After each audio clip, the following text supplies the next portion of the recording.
カピバラの露天風呂は偶然の産物です。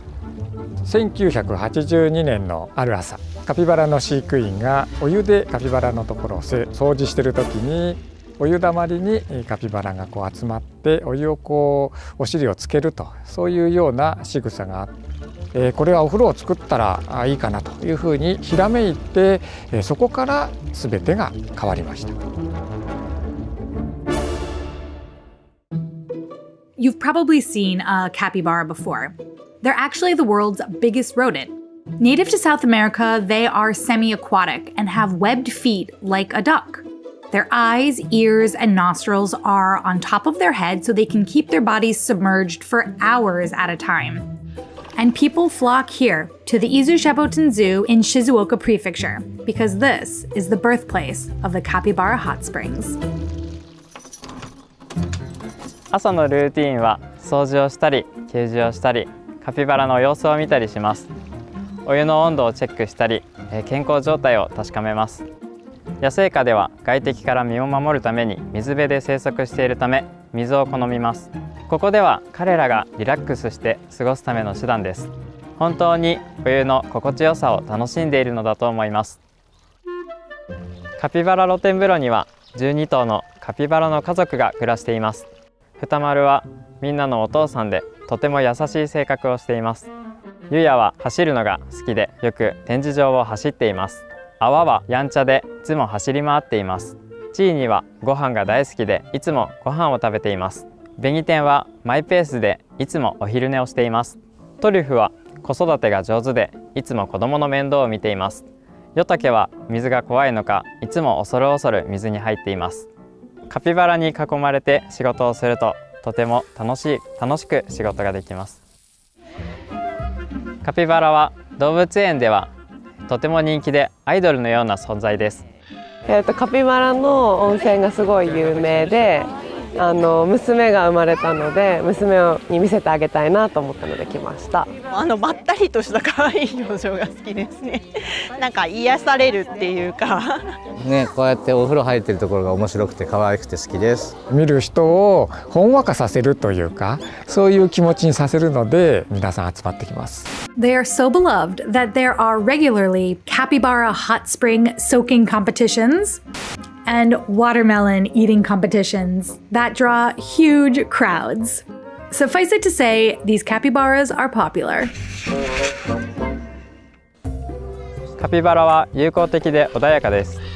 お客様がカピバラ露天風呂を見るのは、私たち全員が共感できる何かがあるからです。リラックスした姿に共感ができて、何時間も見ているお客様もいます。あとは露天風呂に入っている姿が癒されるっていうんですかね。見る人をほんわかさせるというか、そういう気持ちにさせるので皆さん集まってきます。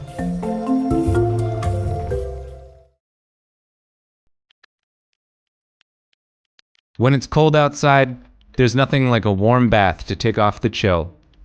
And these monkeys have found a great one.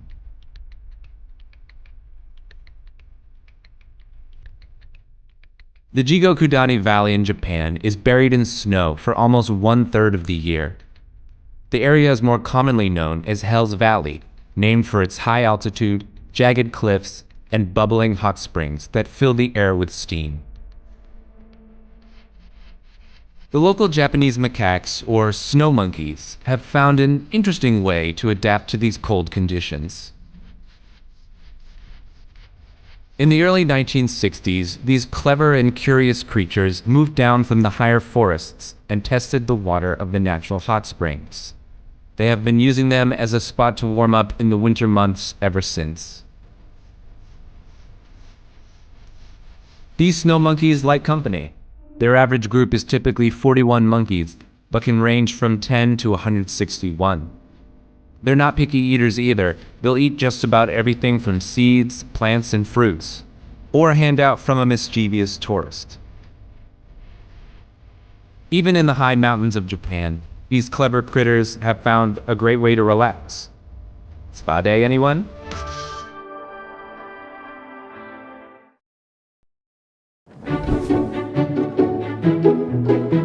世 say you've been caring for an animal and you actually do have to do that little bit of syringe feed, and then the next day you go in there to syringe feed it and it wants to eat you, you know you've done a good job. Good afternoon, Tiggy Winkles. Alyssa speaking. How can I help?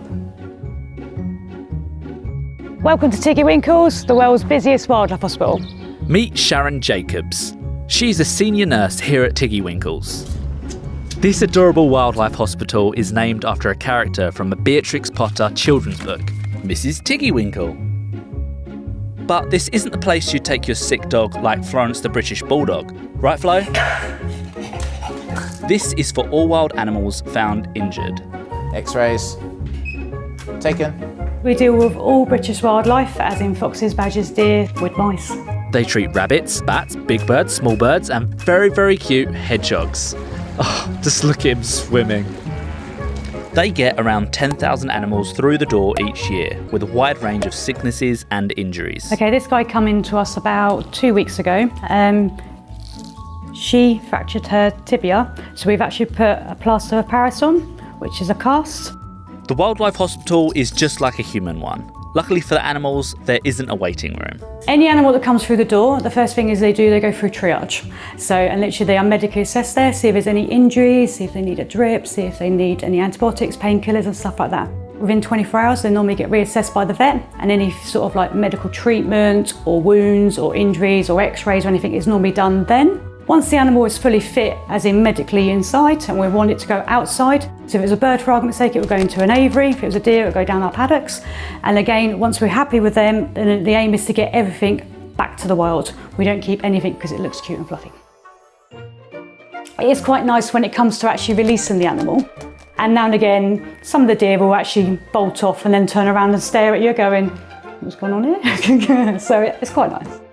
I think the aim of Tiggy Winkles is obviously to save the animal's life, but also to educate people about how to treat them, how to get the animal back to the wild. If you do see an animal that's injured, to take it to a wildlife hospital. So it can get better, and then that way, this little fella can rest up with his cast.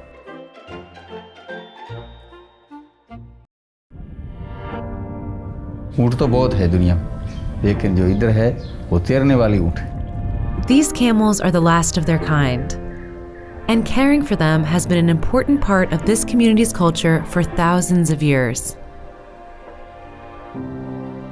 This great big story is inspired by Genesis.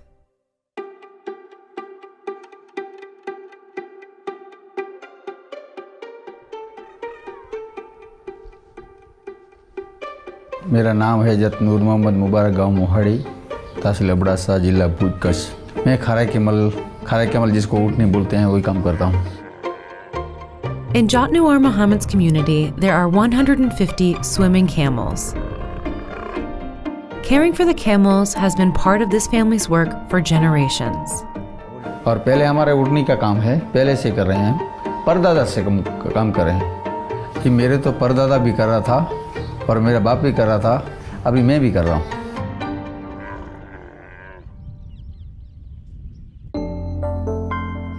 This unique species of camel is native to the region and has evolved over time to survive in this environment. तो इसीलिए वो दूसरा कुछ खाती नहीं है, mangrove ही खाती. खारा कैमल जो ऊँट है ना, वो तैर के जाती है, मैंग्रोव में अंदर जाती है और वापस जब आना पड़ता है तो वो तैर के आती है. वही तासीर है, खारा कैमल इसीलिए बोलते हैं. Preserving the tradition of camel herding has its challenges. New industries have begun to crowd the region, and climate change is damaging their habitat. To preserve their lifestyle, herders like Nuar Muhammad and his family have begun selling the camel's milk.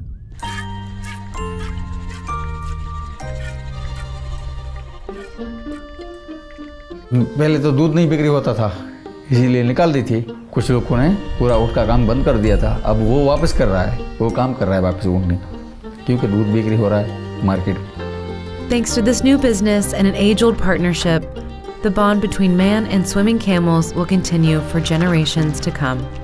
अंदर वो तो हम ऊँट में वो ही बनाते हैं और ऊँट का काम करते हैं, बस सिर्फ वही करते हैं.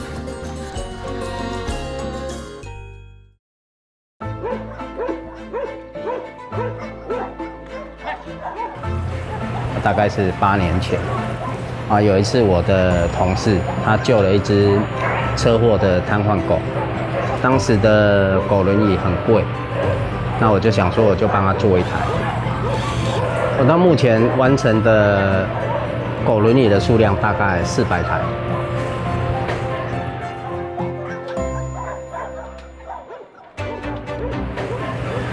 我叫潘杰，我的工作是工程师。那我平常有在帮瘫痪的猫咪跟狗狗制作轮椅。那目前在台湾流浪狗问题一样是非常严重。瘫痪狗的造成的原因其实有60%以上是车祸。那这么多瘫痪狗，它进了收容所之后，其实它们是没有机会被人家认养的。我设计这一款轮椅，就是希望它有机会再重新去看这个世界。我设计这一款轮椅需要的材料大约在1000元左右，材料全部都准备齐全的时候，制作一台轮椅大概是1个半小时。我最早期做的轮椅是用木头，在大概4年前，我就统一都全部都用水管，用这些五金行购买得到的材料，那也是让其他想要自己制作的人，他们可以很有效率的去复制，连简单的维修。狗轮椅对狗而言，对它的心理的帮助或许会大过生理方面的帮助，因为它有了轮椅之后，它就不需要整天躺在它的床上。帮猫狗做轮椅这件事是有成就感没错，但是接触的越多，会想要更精进自己的本职学能，因为我希望可以再制作出更精良的猫狗的轮椅辅具，那可以帮助到更多猫狗这样子。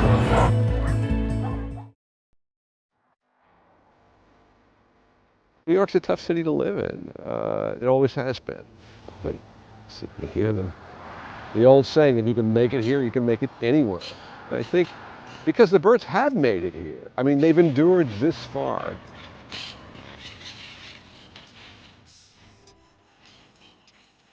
My name is Steve Baldwin, and I've been tracking the wild parrots of Brooklyn for about 10 years now. Those two look sort of frisky. It's not really their mating season, but Myopsida monachus,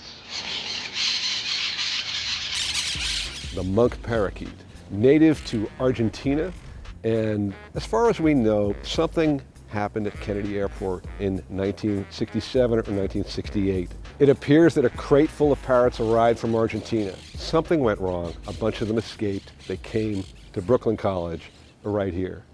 We've got an incredible cast of parrots here today. 1, 2, 3, 4. They're smaller than a pigeon, but larger than a sparrow. They're the only kind of parrots that build these freestanding structures. These nests can get up to the size of small cars. It's methodical work. It's twig after twig after twig. Parrots are sort of the primates of the bird world. They're smart, they're communicative. They eat almost anything that's available to them, so they're perfectly set up really to thrive in a place like Brooklyn. Even though it's not where they came from, they've adapted extremely well.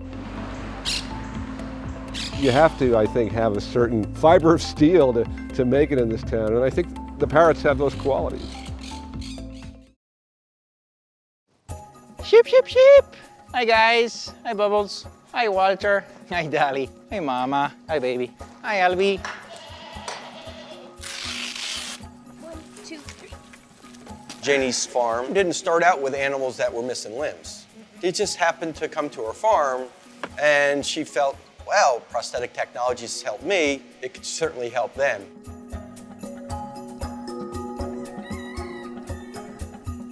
I can't imagine not having an artificial leg because I lost my leg at 10 and I'm quite used to it. It's thanks to medical science that I'm able to live this normal life. And for these animals, I want no different for them. Hi, Felix. What goes on at Woodstock Farm Sanctuary on a daily basis, we're home to right now around 300 rescued farm animals. They've all come from bad places and they get the veterinary care, the health care that they need on a daily basis. Hi, Besses. She's feisty. Can you come help me with Felix? They're all actually in the front pasture. Little Felix came to us as a baby lamb, and he had come from a big sheep farm, and overnight some sort of predator had gotten in, and they found little Felix with his leg chewed off. And so I spoke to my prosthetist, the gentleman who makes my legs, Eric. I don't know if many clinicians would have went out to the farm. I don't have any experience with fitting prosthetics on animals. Very few people in the country do.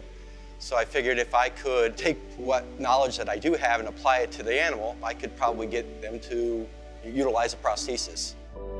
And it wasn't until we got hooked up with SUNY New Paltz and their 3D printing lab that we were able to make something pretty cool and cutting edge for him. Seeing him walk on the leg was absolutely amazing. From my limited interactions with him, he isn't necessarily the most outgoing sheep in the world. He's actually very sheepish, but what he ended up doing was he started running away from us, which was amazing. We were just jumping for joy that he could actually get up and run, keep up with his flock. He looked like he was a very happy sheep. If we could do this more on other animals, we wouldn't have to, put them down. Most of the world doesn't fully understand it. They think of them as just farmed animals, but we hope that that changes. And that's part of the magic of what we do here. They get pastures to roam in, access to the sun and to the grass. They live life the way they were intended to live. There's no greater joy. Blakely has the most difficult job at the Cincinnati Zoo. He has to play with babies all the time.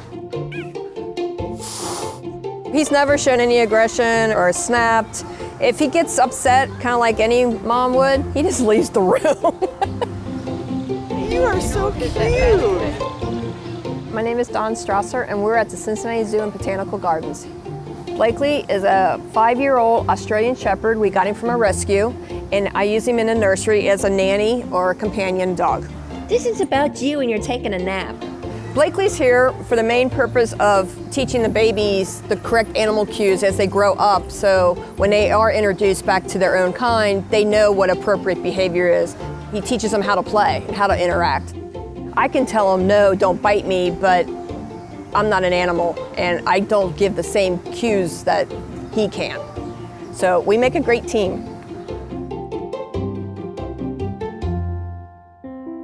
Smile for the camera. Yeah, smile for the camera. Blakely has worked with cheetahs, ocelots, a takin, bat-eared foxes, a warthog, wallabies, to name a few. He's working with 4 baby cheetahs right now. It's been a long 7 weeks for him with these little cheetah cubs, and he's, I think, tired because he's on alert for 24 hours a day. If they start making too much noise, he'll come and get us like, something's not right, something's not right. He's kind of like a second set of eyes for us too. A lot of times they still recognize each other, like Dale the Takin he raised. When they see each other, Dale will still run up in front and grunt at him, and he'll kind of jump up on the wall and it's kind of like, hey, how you doing? He's beautiful. Thank you. Yeah, well, I like to think I have an office, but I'm pretty sure it's his. When he goes out and actually deploys to chase something, it looks like a missile launch. I just open up the back door and he jumps out. It's a lot of fun. Piper is the only dog working at this airport, and there's actually only a handful of dogs working at airports around the country. It's a pretty rare thing.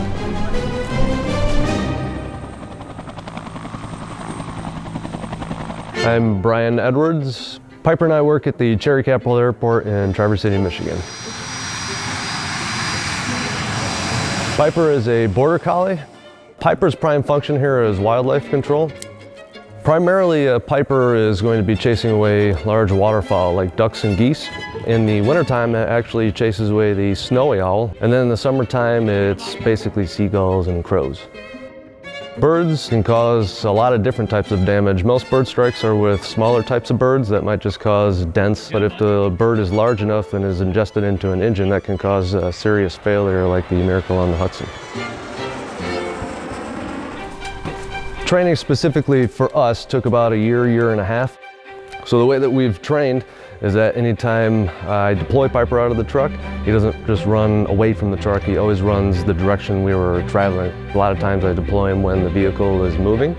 So that's just the way that we train. That a lot of times I try to get him to see what it is he's going to chase first.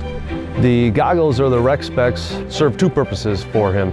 One, they're UV protectant, so they protect his eyes. And number two, they're safety goggles, basically. It's one of those things that if he wants to go out and work or have fun, then he's got to wear it. Yes, good boy. Yeah, good boy.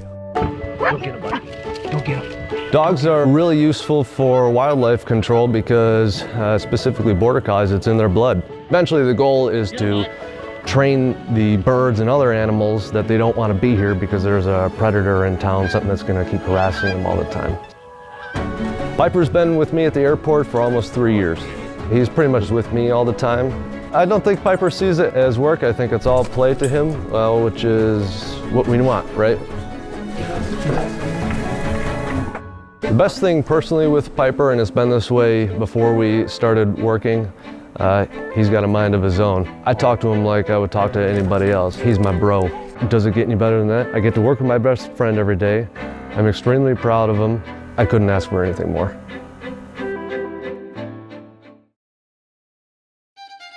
A century ago, 100,000 tigers roamed the earth. Today, those numbers have declined to just about 4,000. But in the forests of eastern Thailand, conservationists have found new signs of hope for this iconic species.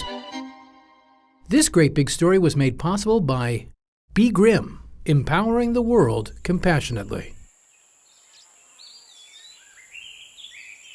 Until recently, it was believed that the eastern forests of Thailand didn't have enough wild tigers to maintain a breeding population. But a group of conservationists led by Panthera, the Thai Department of National Parks, and the Freeland Foundation went out into the jungle to find out for themselves.